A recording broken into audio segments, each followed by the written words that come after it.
आज हम हमारे 6th मॉड्यूल पर बात करेंगे कि ट्रीज और जो दूसरी वेजिटेशन के बारे में कुछ रोचक चीज़ें, कुछ इंटरेस्टिंग फैक्ट के बारे में बात करेंगे जो बताते हैं कि ये जो प्लांट्स हैं ये भी बहुत फैसिनेटिंग है। जितने एनिमल फैसिनेटिंग हैं उतना ही हमारा प्लांट किंगडम भी बहुत ही फैसिनेटिंग है। तो कुछ चीज़ों के बारे में आज मैं बातचीत करना चाहूँगा। मैं स्टार्ट करता हूँ अपनी बात ग्रासेज से। हमको घास बड़ी छोटी और तुच्छ चीज़ लगती है, लेकिन अगर सीरियस होकर हम देखें तो घास अगर नहीं है तो मानव सभ्यता का अस्तित्व भी नहीं है। जो हम भोजन करते हैं वो घास है, वो घास से हमें मिल रहा है। जो चावल है ये घास है, मक्की है ये घास, गेहूँ, जौ, बाजरा, ज्वार सबके सब घास हैं। हम घास के दानों को, ग्रेन्स को खाते हैं। आप सोचिए घास का कितनी बड़ी वैल्यू हमारे जीवन में। और हमारे जो कैटल हैं उनको जो फॉडर मिल रहा है वो घास से मिल रहा है। तो देखिए, ना केवल हमारी डोमेस्टिक कैटल का लाइफ ग्रासेज पे डिपेंड कर रहा है, भोजन के रूप में हमारी लाइफ भी घास के ऊपर डिपेंड करती है। जो शुगर, चीनी हम काम में ले रहे हैं, शुगर केन से आ रही है, शुगर केन भी अपने आप में एक घास है।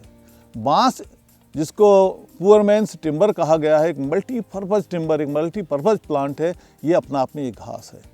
तो आप देखिए बैंत, ये भी एक घास है। तो घासों के बिना जीवन की कल्पना करना बहुत ही मुश्किल है, इसलिए घासों को बचाना भी बहुत ज़रूरी है और घासों के बारे में जानना भी बहुत ज़रूरी है। ऐसी अद्भुत घास बांस है। अगर राजस्थान की बात करें, राजस्थान में बांस की एक जाति मिलती है, डेंड्रोकैलामस स्ट्रिक्टस। स्ट्रिक्ट का मतलब है जो अपना आप में स्ट्रिक्ट हो, यानी कि बहुत सारे बांस अगर आप देखें अंदर से खोखले होते हैं। किसी भी खोखली चीज़ को अगर आप किसी हार्ड ऑब्जेक्ट से कस के अगर उसको मारें तो फट जाएगा, लेकिन ये जो बांस है ये नहीं फटता, स्ट्रिक्ट है, इसलिए नाम है डेंड्रोकैलामस स्ट्रिक्टा। और इस बांस की खास बात है कि ये खोखला नहीं अंदर से, और अगर खोखला है भी तो बहुत मामूल सा खोखलापन है इस बांस में। और सबसे जो बड़ा बांस है राजस्थान का, उसकी अधिकतम लंबाई 24 फीट तक पहुंच जाती है। जो कुंभलगढ़ से लेकर अपना फुलवारी की नाल वाइल्ड लाइफ सेंचुरी है, सीतामाता के जंगल, दक्षिण राजस्थान के जंगलों में जगह जगह इनके पैचेज मिलते हैं। और बांस का फूल देने का तरीका बहुत विचित्र है। अपने जीवन में बांस सिर्फ एक बार फल फूल देता है और उसके बाद बांस की मृत्यु हो जाती है। तो एक बार जो फल फूल देते हैं उन पौधों को हम कहते हैं मोनोकार्पिक। और दूसरी तरह के और पौधे जो हर साल फल फूल देते हैं और हर साल जिंदा भी रहते हैं, उनको कहते हैं पॉलीकार्पिक। आपका नीम, जामुन, ये सब हमारे पॉलीकार्पिक पौधे हैं, लेकिन बांस मोनोकार्पिक है। लगभग 40 साल की एज में जाकर बढ़ता हुआ बांस एक बार फ्लावरिंग करता है और इसके बाद फ्रूटिंग, और उसके बाद लाइफ खत्म। यानी कि पूरे 40 साल में 39 साल तक ग्रोथ करना और 1 साल में अपना सीड को दे देना। और कई बार तो ऐसा होता है कि ग्रेगरियस जो फ्लावरिंग, सारा बांस एक साथ फूलेगा और एक साथ फल फूलेगा, इसकी डेथ हो जाती है। तो अद्भुत फ्लावरिंग है बांस की, ग्रेगरियस फ्लावरिंग। ऐसे ही मोनोकार्पिक पौधे और भी हैं नेचर में। इनमें अगेव का आपने नाम सुना होगा, अगेव अमेरिका में ये पौधा मोनोकार्पिक है। यक्का ग्लोयोसा, ये पौधा भी मोनोकार्पिक है। ऐसी एक पाम है कॉरिफा इंडोनेशिया की पाम है और एवरग्रीन फॉरेस्ट की पाम है। अपने पूरी कॉरिफा जब फ्लावरिंग करती है 30 से लेकर 80 साल के बीच में फ्लावरिंग करती है। और इसका जो बीज पकता है तो बीज पकने में लगभग ले जाता है 1 साल का टाइम ले जाता है। तो 1 साल में सिर्फ एक बार फ्लावरिंग फ्रूटिंग करना और ख़त्म। आप जानते हैं दुनिया का सबसे छोटा बीज कौन सा है? ऑर्किड के जो बीज हैं बिल्कुल डस्ट के, धूल के कण के बराबर इनके बीजों की साइज होती है। दुनिया का सबसे छोटा बीज है। और उस बीज को और उसके एम्ब्रियो को देखने के लिए आपको माइक्रोस्कोप का यूज करना पड़ेगा। माइक्रोस्कोप नहीं है और आप बीज को भी नहीं देख सकते। आप देखिए। और अगर हमारे फूड ग्रेन्स में अगर बीज की बात करें तो सबसे बड़ा दाना अनाजों में मक्की का दाना सबसे बड़ा माना गया है। और फिर भी अगर सारी दुनिया के ही बीजों की बात करें तो सबसे बड़ा जो बीज है वो बीज है डबल कोकोनट का। डबल कोकोनट सेचलीज आइलैंड में, एक छोटा आइलैंड है समुद्र में, वहाँ पर ये डबल कोकोनट उगता है। और ये डबल कोकोनट का जो फल है ये लगभग 1 मीटर लंबा होता है। वज़न भी इसका काफ़ी पहुँच जाता है। और ये जब फल पकता है पककर पौधे से डिटेच होकर समुद्र में गिर जाता है, और कई बार ये फल तैरते तैरते समुद्र की लहरों के साथ हमारा जो ईस्टर्न कोस्ट है इंडिया का, वहाँ तक पहुँच जाते हैं। तो डबल कॉर्न तो दुनिया का सबसे बड़ा फल और दुनिया का सबसे बड़ा जो बीज है वो डबल कॉर्न का है। तो इसी तरह अगर हम पौधों की और विचित्र साइज की अगर बात करें तो बहुत बड़ी साइज से लेकर बहुत छोटे साइज तक भी। सबसे छोटे अगर पौधे की बात करें तो वुल्फिया एराइजा और वुल्फिया माइक्रोस्कोपिका, नाम ही माइक्रोस्कोपिका से शुरू खत्म हो रहा है, इसका मतलब देखने के लिए आपको लेंस की ज़रूरत है। छोटा सा पौधा, फ्लावरिंग प्लांट, ये फूल भी देता है, ये फल भी पैदा करता है और ये बीज भी पैदा करता है, पानी में तैरता है, डकवीड के नाम से इनको जाना जाता है। ये सबसे छोटे फ्लावरिंग प्लांट हैं इस दुनिया के। और अगर बड़ी साइज के प्लांट की बात करें तो बरगद अपना आप में काफ़ी बड़ा साइज का एक ट्री बन जाता है। और बरगद का अगर बीज देखें, बहुत छोटा सा, ऑल पिन की घुंडी से भी छोटा बीज है बरगद का, और उस छोटे से बीज से जो जन्म होता है एक बहुत विशालकाय बरगद का जन्म होता है। पहले ये माना जाता था कि वेस्ट बंगाल में शिवपुर, जो हमारा रॉयल बॉटनिकल गार्डन है, शिवपुर कलकत्ता या जिसको कोलकाता कहते हैं, उस का जो बॉटनिकल गार्डन में जो बरगद है वो दुनिया का सबसे बड़ा माना जाता था। लेकिन अभी वो दुनिया का अब दूसरे नंबर पे चला गया। सबसे बड़ा बरगद है आंध्र प्रदेश के अनंतपुर डिस्ट्रिक्ट में। अगर एक तहसील है कदीरी तहसील में दुनिया का सबसे बड़ा बरगद है। और जब कभी इसको अगर देखना हो तो आप कोकंटी क्रॉस नाम की एक जगह, कोकंटी क्रॉस से आप जाएं और कदीरी से अगर आप जाते हैं तो 25 किलोमीटर दूर ये दुनिया का सबसे बड़ा बरगद है। और इसका फैलाव 4.7 एकड़ में है। आप देखिए, यानी कि लगभग 2 हेक्टेयर के अंदर। और इसमें जो जड़ें लटक रही हैं, आप जानते हैं बरगद में हैंगिंग रूट्स होती हैं, लटकती हुई जड़ें होती हैं, जिनको हम प्रॉप रूट कहते हैं। क्योंकि जब इतनी विशाल बॉडी है तो ये विशाल शाखाएं जब हॉरिजॉन्टली या थोड़ा एंगल बना के आउटवार्ड जो ग्रोथ कर रही हैं तो ये कभी भी नीचे गिर सकती हैं। हवा, आंधी, तूफान से ये गिर सकती हैं। तो इनको सपोर्ट देने के लिए प्रॉपिंग चाहिए। जिस तरह हम जब सीमेंट कंक्रीट की छत बनाते हैं, छत को टिकाने के लिए हम पोल्स खड़े कर देते हैं, जिनको हम प्रॉपिंग कहते हैं। तो इसी तरह ये इसका जो क्राउन है ये गिर नहीं जाए, कैनोपी गिर नहीं जाए, पूरी कैनोपी के नीचे लटकती हुई जड़ें आ जाती हैं, एरियल रूट्स आ जाती हैं, प्रॉपिंग होता है। तो आपको जानकर हैरानी होगी कि जो दुनिया का सबसे बड़ा बरगद जो अनंतपुर में है, उसमें 4000 प्रॉपिंग रूट, 4000 लटकते हुए खंबे इस पूरे पेड़ के जो कैनोपी है उसको सपोर्ट दे रहे हैं। और इस बरगद को जाना जाता है थिमम्मा मर्री मानू के नाम से। थिमम्मा एक महिला हुई थी। मर्री तेलुगु भाषा में कहते हैं बरगद को, और मानू कहते हैं वृक्ष को। यानी थिमम्मा के द्वारा रोपित किया गया बरगद का वृक्ष ये वहाँ पर देखने लायक है। जो हिंदू पिलग्रिम्स हैं वो वहाँ जाते हैं, वो उसको देखने जाते हैं। वहाँ एक शिव टेम्पल भी है बरगद के नीचे, उसकी पूजा अर्चन करते हैं। और आपको जानकर ताज्जुब होगा कि एक बरगद को बचाने के लिए 2 विभागों के वहाँ कार्यालय हैं, 2 विभागों का स्टाफ वहाँ तैनात है, वन विभाग का और एक टूरिज्म डिपार्टमेंट का। और चारों तरफ चैन लगाकर इसको सुरक्षित किया गया है और ये बरगद अभी भी बढ़ता हुआ जा रहा है। तो ये अद्भुत बरगद है हमारे देश का, जो कि दुनिया का सबसे बड़ा बरगद है। और ऐसे बरगदों की, बड़े बरगदों की अगर बात करें तो राजस्थान में भी एक बहुत विचित्र एक बड़ा बरगद है। और वो बरगद आपको राजस्थान में देखने को मिलेगा उदयपुर जिले की झाड़ोल तहसील में। उदयपुर शहर से 50 किलोमीटर दूर एक झाड़ोल नाम का छोटा सा टाउन है। और इस तहसील में एक छोटा गांव है मादड़ी, ट्राइबल बेल्ट जोन है। इस मादड़ी में आप जाएंगे तो राजस्थान का सबसे बड़ा आपको बरगद देखने को मिलेगा। ये बरगद 1 हेक्टेयर से ज़्यादा इसका फैलाव है इस बरगद का। और ख़ास बात इसमें यह है कि इसमें प्रॉप रूट बहुत कम है, सिर्फ मोटी एक ही प्रॉप रूट है। और प्रॉप रूट है ही नहीं। जब प्रॉप रूट है नहीं तो इतनी बड़ी बोझिल विशाल शाखाओं का वजन कैसे सपोर्ट होगा। तो प्रॉप रूट नहीं होने की वजह से शाखाएं नीचे की तरफ झुककर ज़मीन को टच हो गई हैं। और कई शाखाएं तो अपने वजन से टूटकर ज़मीन पर गिर गई हैं, लेकिन वो सूखी नहीं है।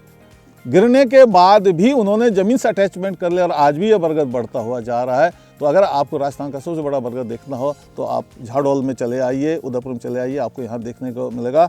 वैसे बड़े बरगदों की अगर बात, राजस्थान में बड़े बरगद आपको कुंभलगढ़ के सेंचुरी के बिल्कुल सदर्न टिप पर भी एक बड़ा बरगद है। जिससे सीता माता सेंचुरी में जाएं, वहाँ आपको अंधेरिया वडला नाम का एक बरगद देखने को मिलेगा।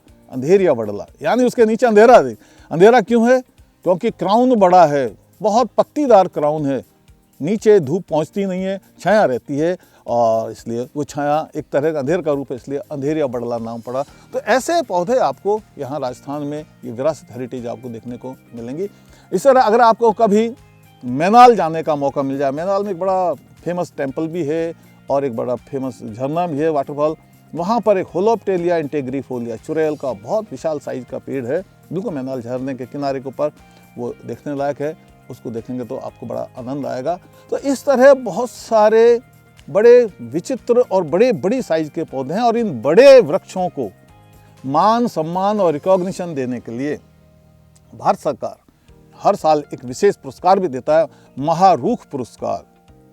महारूख पुरस्कार हर साल भारत सरकार कुछ वृक्षों की एक लिस्ट जारी करती है कि इस बार XYZ स्पीशीज के सबसे बड़े वृक्ष अगर कोई बताएगा हमें, तो हम उसको महारूख यानी कि इस देश का सबसे बड़ा उस प्रजाति का वृक्ष का टाइटल देंगे। तो ये टाइटल, तो ये जो अनंतपुर वाला बरगद है, ये बरगद जाति का महारूख पुरस्कार विजेता है।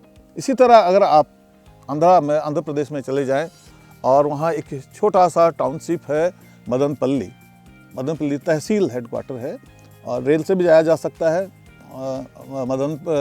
मदनपल्ली रोड स्टेशन से आप उतरना पड़ेगा, या फिर आप बंगलुरु एयरपोर्ट से जाके और यहाँ जाइए। वहाँ एक छोटा सा हिल स्टेशन है, हॉर्सली हिल। हॉर्सली हिल पर कभी हॉर्सली नाम के कलेक्टर वहाँ रहे थे, और हॉर्सली ने अपने, ये आज़ादी से पहले की बात है, एक यूकेलिप्टस का पेड़ वहाँ पर रोपित किया था। ये यूकेलिप्टस का पेड़ आज दुनिया का सबसे बड़ा यूकेलिप्टस या सफ़ेदा का पेड़ है हॉर्सली हिल पर। तो ऐसे सुपरलेटिव ट्रीज हमें देश के कोने कोने में मिलेंगे, राजस्थान के कोने कोने में मिलेंगे। अगर राजस्थान की जब आप बरगद देखने के लिए आ रहे हैं झाड़ोल तहसील में, अब मादड़ी में, तो वहाँ मादड़ी जाने से पहले एक गांव आएगा पारग्यापाड़ा गांव में अगर आप पश्चिम दिशा के पहाड़ को देखें तो एक बेल आपको चढ़ती हुई, पहाड़ पर चढ़ती हुई दिखाई देगी। दूर से आप कंफ्यूज हो सकते हैं, आपको लगेगा कोई शायद पानी का पाइप बिछाया गया है, लेकिन वो पानी का पाइप नहीं है, वो एक बेल है जो यात्रा कर रही है उस पहाड़ी के ढाल के ऊपर। और उस बेल का नाम है बोहिनिया वेलाई।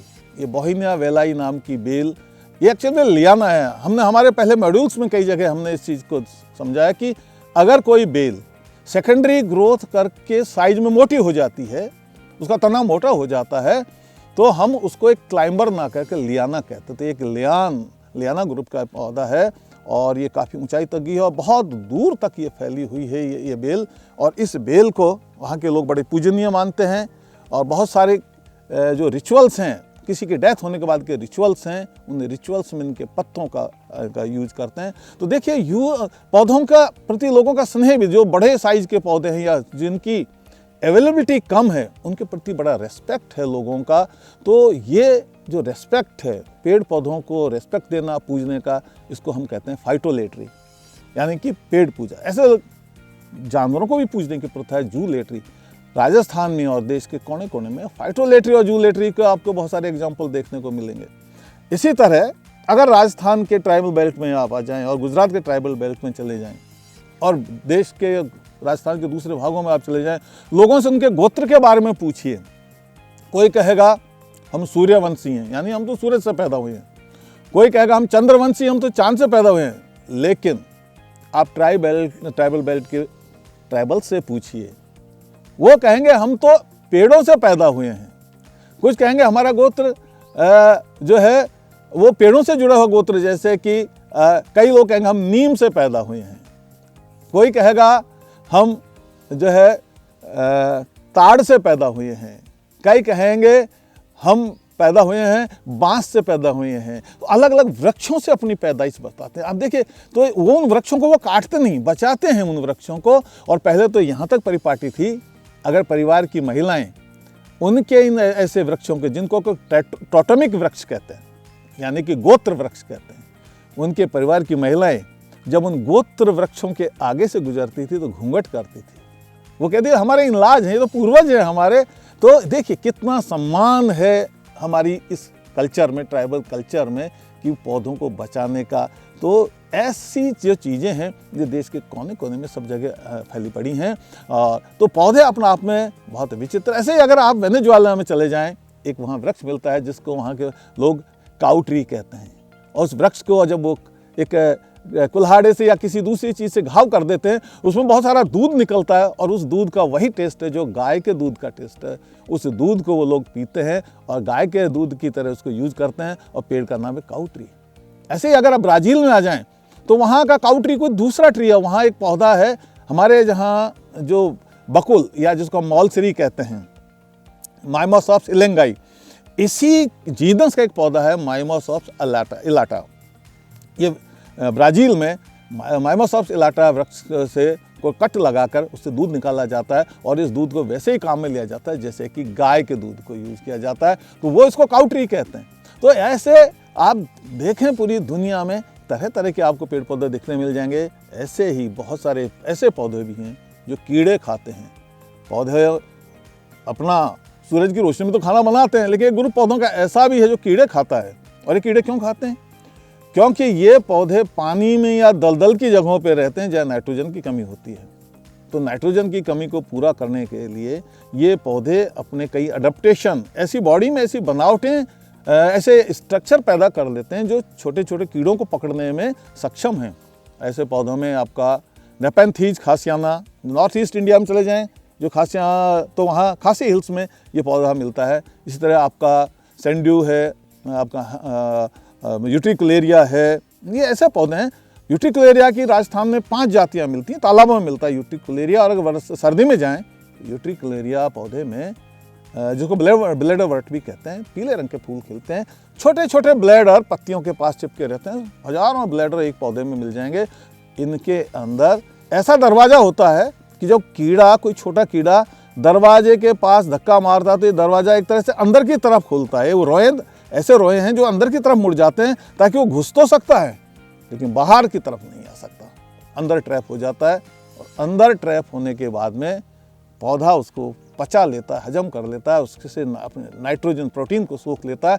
इस तरह से अपनी नाइट्रोजन की रिक्वायरमेंट को पूरा करता है। तो आप देखिए इस तरह से अगर पौधों को देखें, विचित्र बहुत तरह तरह की आश्चर्यजनक चीज़ें पौधों से जुड़ी हुई हैं। और आजकल तो जिस तरह लोग बर्ड वाचिंग करते हैं और देशाटन करते हैं, आजकल ट्री स्पॉटिंग भी एक हैबिट शुरू हो गई। ट्री स्पॉटिंग का मतलब वृक्षों को देखना, तरह तरह के वृक्षों को देखना, रेयर स्पीसीज के वृक्षों को देखना, सुपरलेटिव जो महारूख हैं, जो बड़ी साइज के वृक्ष हैं, उनको जाके देखना। ऐसी हॉबी विकसित हो रही है धीरे। इसको कहते हैं ट्री स्पॉटिंग हॉबी। हम भी ट्री स्पॉटिंग हॉबी डेवलप कर सकते हैं। हम हमारी दूसरी हॉबी के साथ, जब हमारे पास फालतू टाइम हो, हम अपनी ट्री स्पॉटिंग हॉबी को पूरा करने के लिए हम जंगल में निकल सकते हैं, आसपास हमारे शहर के म्यूनिसिपल एरिया में गार्डन्स में निकल सकते हैं। और हम ही इस हॉबी को डेवलप नहीं करें, अपने बच्चों में भी डेवलप करें, ताकि वो जो आज बच्चे घर में ही ज़्यादा समय दे रहे हैं, टीवी के आगे ज़्यादा समय चिपके रहते हैं, मोबाइल में ज़्यादा समय चिपके रहते हैं, उनको नेचर के नज़दीक ले जाइए। नेचर के पेड़ पौधों, जानवरों के, नदियों, तालाबों, पहाड़ों के नज़दीक ले जाए ताकि वो नेचर को समझें, तो नेचर प्रेमी बनेंगे। और जब नेचर प्रेमी बनेंगे तो नेचर के रक्षक भी बनेंगे। धन्यवाद।